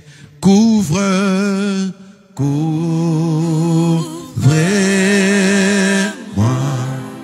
par ta main, par ta main, par ta main. Et même si les océans se déchaînent, je le traverserai avec toi. Père, et tu domines les tempêtes. Je suis tranquille car tu Et là, je suis tranquille, car tu es. Et même si les océans se déchaînent, je les traverserai avec toi. Père, tu domines les tempêtes. Je suis tranquille, car tu es là. Je suis tranquille, car tu es là. Commence à prier, commence à te repentir de la colère, de la rancune. Dis, je me répands aujourd'hui, Seigneur. Merci de m'avoir parlé aujourd'hui. Tout type d'empoisonnement qui est resté dans mon corps, qui est en train de ronger mon cœur, qui est en train de ronger ma santé, toutes les portes, toutes les forteresses causées, bâties sur la colère, sur la haine, sur la rancune, aujourd'hui, je me libère, je me répands de cela. Je me répands de ceci. Lève ta voix, commence à prier. Il se peut que c'est quelqu'un que tu aimais beaucoup, quelqu'un que tu as soutenu, quelqu'un que tu as aimé. C'est quelqu'un que tu avais donné ton cœur. Il t'a fait du mal. Libère-le de ton cœur. Est-ce que quelqu'un peut prier? Lève la voix. Je vais entendre ta voix. Libère-le de ton cœur. Réponds-toi. Que le diable entende que tu n'as plus gardé cette décision.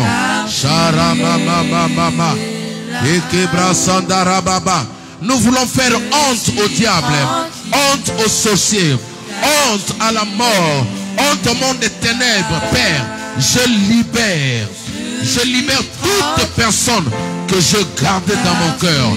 Je libère toute personne qui m'a fait du mal. Je libère toute personne qui m'a fait du tort. Et que moi aussi je fais du tort. Père, que la rancune ne fasse pas de moi un prisonnier. Que la rancune ne fasse pas de moi une prisonnière. Bien-aimé, libère-toi. Relâche. Laisse ce démon quitter ton corps. Laisse cet esprit de colère partir. Loin de toi. Renais à nouveau. Recommence à nouveau. Reprends à nouveau. Rema Santaraba. Saint-Esprit, lave mon cœur. Lave. Purifie maintenant. Rancune, tu n'as pas de place. La rancune contre ton mari. La rancune contre ta femme. La rancune contre tes enfants. La rancune contre tes amis. La rancune contre ton pasteur. Libère-toi, libère-toi. Et avance. Libère-toi. Laisse ces personnes-là. Avance avec Jésus. Oublie le mal qui t'a été fait. Ton père t'a fait du mal. Ta mère t'a fait du mal. Oublie cette personne.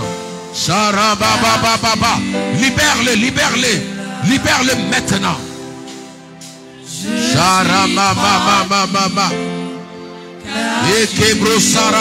Libère ta famille, les membres de ta famille, tous ceux qui se sont complotés contre toi, celui qui s'est moqué de toi, celui qui t'écrasait, celui qui t'offensait. Libère-le de ton cœur. Libère ton mari. Ne garde pas haine, ne garde pas la rancune. C'est une porte d'entrée. Libère ta femme. Des paroles méchantes, la colère, le manque de respect, le dénigrement. Libère-toi de cela. Regarde la croix. Regarde la croix. Jésus t'attend la croix. Jésus t'attend la croix. Jésus t'attend la croix. Sharamamama. Sharabasa. Libère-les, libère-les, libère-les, libère-les. Tu as la haine contre une personne. Libère-le. Dieu te dit qu'il t'aime. Il veut te visiter, mais cette histoire est en train de bloquer ta situation. Sharama. Ekebra Sandarababa. Je suis tranquille.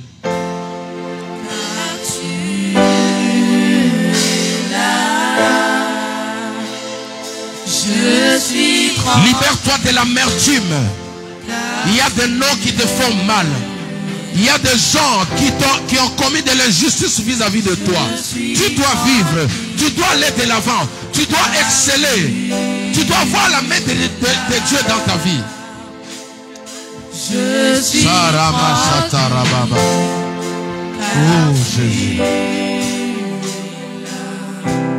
Alléluia. Oui. Alléluia. Oui. Alléluia. Alléluia. Merci Saint-Esprit. Prends ta main droite, pose sur ta main. Et sur ton cœur plutôt. Prends ta main droite, pose sur ton cœur. Je vais prier. Alléluia. Merci Saint-Esprit. Pose ta main droite sur ton cœur. Seigneur Jésus, tu nous as parlé. Nous nous sommes sentis tous concernés. La Bible dit, il envoya sa parole et la parole le guérit. Merci pour la guérison de cœur de chaque personne ici et ceux qui nous suivent. Chacun de nous a été victime de cette histoire. Chacun de nous était victime de la colère, de la rancune, Seigneur. Aujourd'hui, nous venons encore te redonner nos cœurs. Sors-toi de nous. Que tout empoisonnement de la rancune qui a pris place dans nos santé, qui est en train de ronger, qui est en train d'enfanter des maladies psychosomatiques. Des personnes n'arrivent pas à dormir. Des personnes ont une santé instable à cause de cet empoisonnement. Aujourd'hui, nous nous repentons. Maintenant, je parle à cet esprit, à tous ceux qui ont pris place dans nos cœurs, dans mon cœur, dans le cœur de ma soeur, de mon frère. Tu libères ce corps. Tu quittes maintenant. Je te commande au nom de Jésus. Quitte ce corps. Va-t'en maintenant. Esprit de mort. Libère. Esprit de destruction. Libère maintenant. Libère maintenant le vie. Libère maintenant l'avenir. Libère son étoile. Va-t'en maintenant au nom de Jésus-Christ de Nazareth. Que le sang de Jésus lave chaque personne ici présente. Lave ceux qui nous suivent. Qu'aucune condamnation, que cette prière fasse honte au diable. Que cette prière fasse honte à l'ennemi. Tous ceux qui attendaient ta chute, tous ceux qui attendaient ta mort, sont maintenant dans la confusion, sont maintenant dans l'étonnement. Au nom puissant de Jésus-Christ, que la vie revienne. Tu n'as pas de place. Tu n'as pas de place dans nos cœurs. Nous nous séparons de toi, Satan. Nous nous séparons de toi, maladie. Nous nous séparons de toi. Cette porte qui te permettait d'entrer dans la vie de mon frère, de ma soeur, elle est fermée. Elle est fermée. Tu n'as plus d'accès. Serpent, tu n'as plus d'accès. Tu n'as plus d'accès. Cette porte est fermée. Plie tes bagages, va-t'en. Au nom de Jésus-Christ de Nazareth. Au nom de Jésus-Christ de Nazareth. Toute parole qui génère la haine dans ton cœur, je viens déraciner ces paroles. Toute prédication qui génère la rancune, la haine, le manque de pardon dans ton cœur, je viens les déraciner maintenant. Jésus a dit, tout ce que le Père n'a pas sémé sera déraciné, coupé et jeté au feu. Toute doctrine qui sème la haine, la colère, la jalousie, le manque de pardon en toi, que cette doctrine soit déracinée au nom puissant de Jésus-Christ. Que ta grâce se répand même sur ceux qui nous oppressent, qui parlent mal de nous. Ainsi le monde saura que nous sommes tes enfants. Au nom puissant de Jésus-Christ, notre seul Seigneur et Sauveur, nous disons tous Amen. Amen. Acclamons le Seigneur. Vous pouvez reprendre place. Nous sommes arrivés au terme. Vraiment, c'est un message percutant. Je crois qu'elle a fait du bien à chaque personne. Amen. Au jour d'aujourd'hui, pour que tu attestes cette guérison, tu iras voir la photo de la personne, tu iras parler, si possible de croiser la personne, dis bonjour avec sourire et puis tu passes. Amen. Et puis voilà, nous sommes arrivés maintenant au moment des offrandes. Nous allons préparer nos offrandes. Préparons nos offrandes. Je vais appeler la servante de Dieu, elle viendra pour ce moment. Et je voudrais redemander tous ceux qui sont concernés par le message, si vous savez que vous avez vraiment besoin que je vous aide, je vous accompagne pour sortir dans cette histoire, vous allez me voir juste après. Je vais fixer un rendez-vous avec vous. Amen. C'est une clé importante. Hier, j'étais en larmes en apprenant qu'une fille a été abusée par son propre père. Des cas comme ça, j'en ai reçu. J'en ai reçu beaucoup. Mais tu peux t'en libérer. Tu peux être délivré parce que si le diable veut te détruire, il peut passer par ces choses-là. L'objectif, c'est que toi, tu ne deviennes pas ce que Dieu a préparé pour toi. Amen. Jésus guérit toutes sortes de problèmes. Amen. Amen. Voilà. Donc, si vous avez des problèmes vraiment, mais je sais déjà là, je crois que cette prière vous a libéré. Amen. Ne revenez pas sur des choses anciennes. Ne rappelez pas les choses passées. Commence une nouvelle vie. Amen. Aujourd'hui, là, commence une nouvelle vie. Ne me parle pas de ce qu'on a hier. Ne me rappelle pas ce qu'on a hier. Est-ce que quelqu'un me comprend? Commençons une nouvelle vie. Il y a des grandes choses qui nous attendent devant. Amen. Que Dieu vous bénisse. J'appelle la servante de Dieu pendant qu'elle avance, on acclame le Seigneur.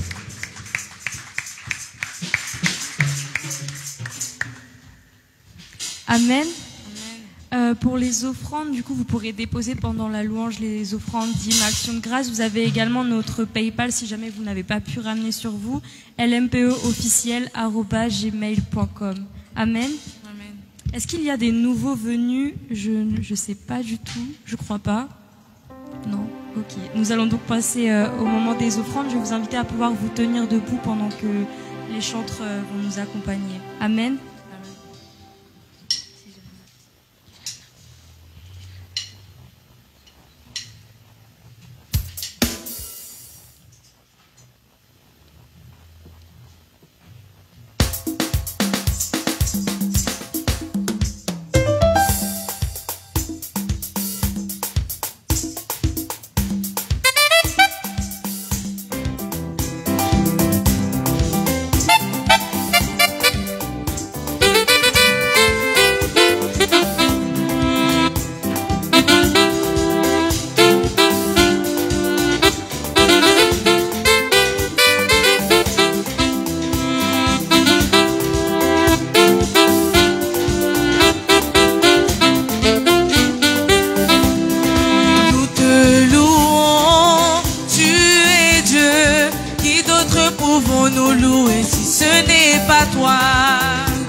Qui soit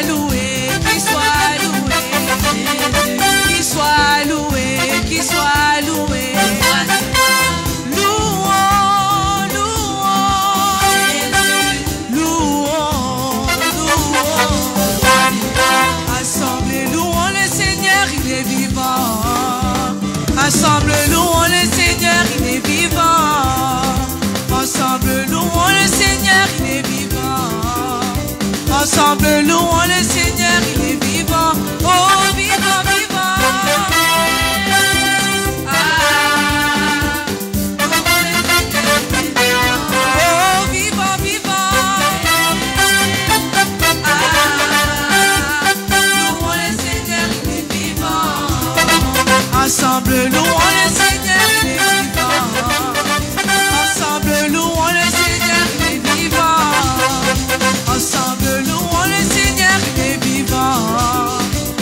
Ensemble, louons le Seigneur, il est vivant, oh vivant, vivant. Ah,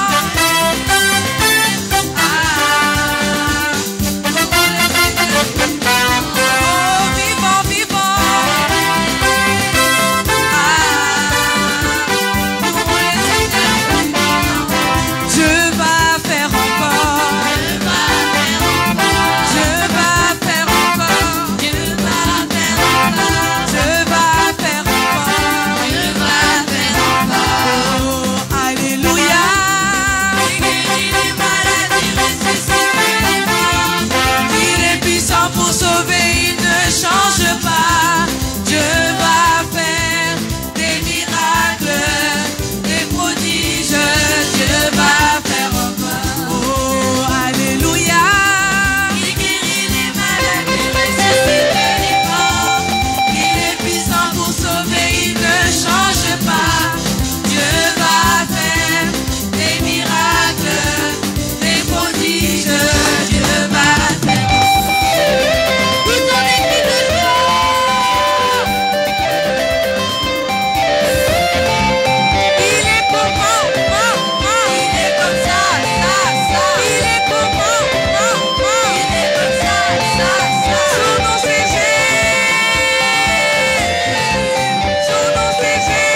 Amen. Est-ce que nous pouvons encore acclamer pour notre Seigneur? Est-ce que nous pouvons pousser des cris de joie? Amen. Nous allons juste remettre ces offrandes entre les mains de Dieu, les sécuriser et puis je redonnerai la parole au pasteur. Amen. Père éternel, tout d'abord merci pour ce culte agréable Seigneur, merci parce que je sais que tu as été alpha et oméga. Seigneur, pour ces offrandes, je viens les remettre entre tes mains Seigneur parce que je sais qu'elles seront sécurisées dans tes mains. Je sais Seigneur que toi seul as prévu des projets avec cela Seigneur.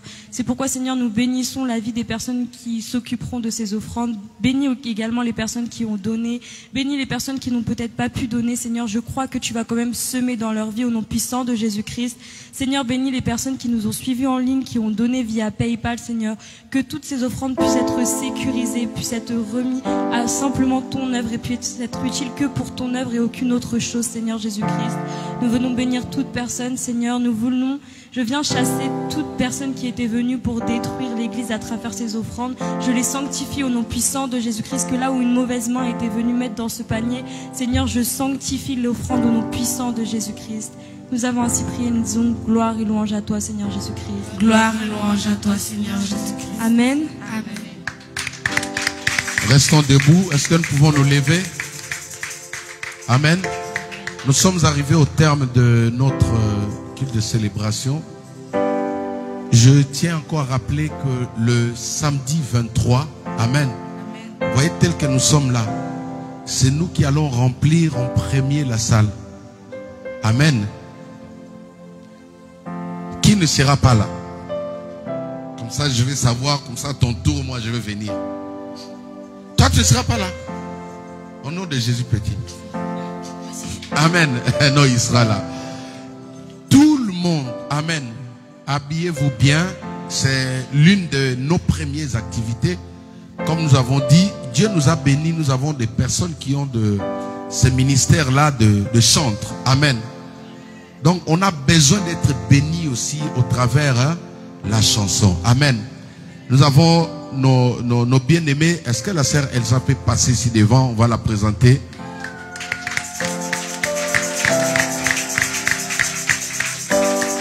Amen. C'est-à-dire, l'onction ce jour-là sera sur elle. Nous serons tous en train de bénéficier de la grâce de savourer de ce que Dieu a mis au-dedans d'elle. Alors, l'invitation est, c'est-à-dire, venez inviter. Dans certaines fêtes, on dit l'invité n'invite pas. Mais ce jour-là, l'invité doit inviter. Amen. Donc, invitez vos amis. Nous allons prendre le temps de danser. J'ai arrêté la louange parce que on va continuer les vendredis. Les vendredis, si tu... Ah, c'est samedi plutôt, excusez-moi, c'est samedi. Tu vas danser comme tu veux. Chacun va danser dans sa manière. Hein? Je sais que papa Emmanuel va danser comme ça. Alors, et moi, quand je danse, que personne ne me regarde. Donc, c'est lui qui va me regarder. Tu vas me donner une offrande après. Donc, voilà. Que Dieu te bénisse. Est-ce qu'on peut prier pour elle? La recommander entre les mains du Seigneur. Que le Seigneur la remplisse, la garde encore pour qu'elle soit le canal de bénédiction pour cette journée du 23. Est-ce que tu peux te tenir debout, gentiment, juste tendre ta main droite ici devant. Nous allons prier pour la servante de Dieu. Prions au nom de Jésus-Christ. Père, nous venons la recommander entre tes saintes mains. Nous prions que le feu sorte de sa bouche. Qu'elle soit ointe, Seigneur, qu'elle soit remplie. Dispose, Seigneur, le don, le talent, les capacités que tu as mis au-dedans d'elle pour nous bénir ce samedi 23. Et nous prions que le temps soit favorable. Nous prions que le transport soit favorable. Nous prions que le pays soit favorable, soit dans le calme. Tout ce qui n'est pas de toi, Père, nous le chassons loin de cette activité au nom puissant de Jésus. Nous consacrons ce samedi 23 à toi pour ton honneur, Jésus-Christ. Glorifie ton nom au travers ta servante, au nom de Jésus-Christ. Nous t'avons ainsi prié. Amen. Amen. Que Dieu te bénisse. Vous pouvez reprendre place. Et avant de clôturer, j'aimerais qu'on prie aussi pour une personne. Nous allons prier pour le frère Pichou pendant qu'il arrive. Amen. Joyeux anniversaire. Joyeux anniversaire. Avancez. Joyeux anniversaire, Papa Pichou. Joyeux anniversaire. Est-ce qu'on peut acclamer le Seigneur? Gloire à Dieu. Étends juste ta main droite. Étends juste ta main droite. Nous allons demander la faveur de Dieu. Que Dieu l'accorde une longue vie. Que Dieu le bénisse et que Dieu le restaure. Au nom de Jésus-Christ, prions. Seigneur, entre tes mains, ton fils, ton serviteur. Nous prions que la grâce l'accompagne, que la faveur l'accompagne, que la bénédiction l'accompagne, Seigneur. Qu'il aille de l'avant. Tout malheur prévu par l'ennemi devant lui, nous les chassons au nom de Jésus. Qu'un chemin de bonheur soit largement ouvert devant lui. Que le succès l'accompagne. Lui et toute sa famille, Père. Au nom de Jésus-Christ. Nous avons ainsi prié. Amen. Amen. Que Dieu te bénisse. Et bon anniversaire. Remercions le Seigneur qui a commencé avec nous et qui a terminé ce culte avec nous dans la joie. Prions tous au nom de Jésus-Christ.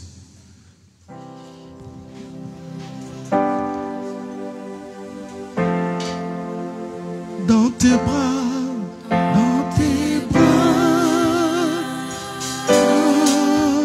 d'amour.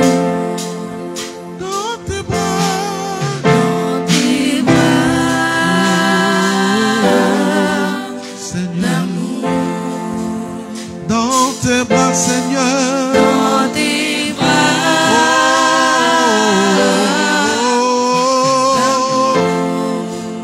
dans tes bras, Jésus, dans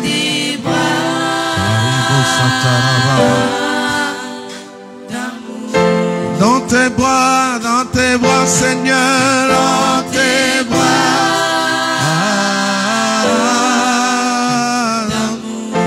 dans tes bras, dans tes bras, Seigneur, Dans tes bras d'amour.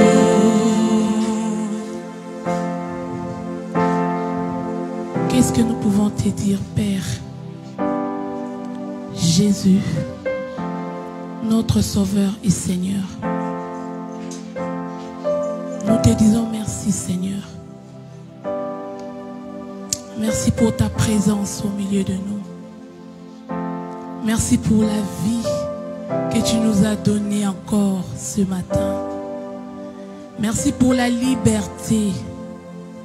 Et merci pour la paix et la joie, Seigneur. Tu nous as libérés ce matin de tout emprisonnement, Seigneur. Tu nous as donné la paix du cœur, Seigneur. Tu nous as donné la joie que le monde ne peut donner. Et ce matin, Seigneur, nous venons te dire merci. Merci car tu es mort et ressuscité, Seigneur, dans nos cœurs ce matin. Nous nous souvenons de l'œuvre de la croix, Seigneur. Là où tu t'es dépouillé toi-même, Seigneur, tu t'es donné en sacrifice. Et ce matin, Seigneur, nous nous présentons devant ta présence comme des sacrifices. Remplis-nous, Seigneur. Yahweh, nous sommes des vases vides. Mais nous voulons rentrer enrichis, Seigneur, de ta présence, de ta puissance, de ton onction et de ta parole, Seigneur, en nous. Seigneur, que nous puissions marcher selon la parole, oh Dieu, que nous avions reçue ce matin. Que nous puissions mettre ta parole au-devant de nous, Seigneur. Que nous puissions confesser ta parole et vivre ta parole, Seigneur, à partir d'aujourd'hui. Peu importe la situation, Seigneur, que nous traversions, Seigneur, mais nous voulons que tu puisses nous transformer, ô Éternel. Et nous te recommandons, Seigneur, notre chemin de retour, ô Dieu. Bénis le pasteur, Seigneur. Bénis la servante qui nous a prêché ce matin. Bénis tout et chacune de nous, Seigneur, ce matin. Pourvois à tous nos besoins, Seigneur. et accorde-nous ta grâce, car ta grâce nous suffit. Rien que ta grâce éternelle. Nous te rendons toute la gloire, l'honneur, la louange au siècle de siècles. Nous te disons Amen. Amen.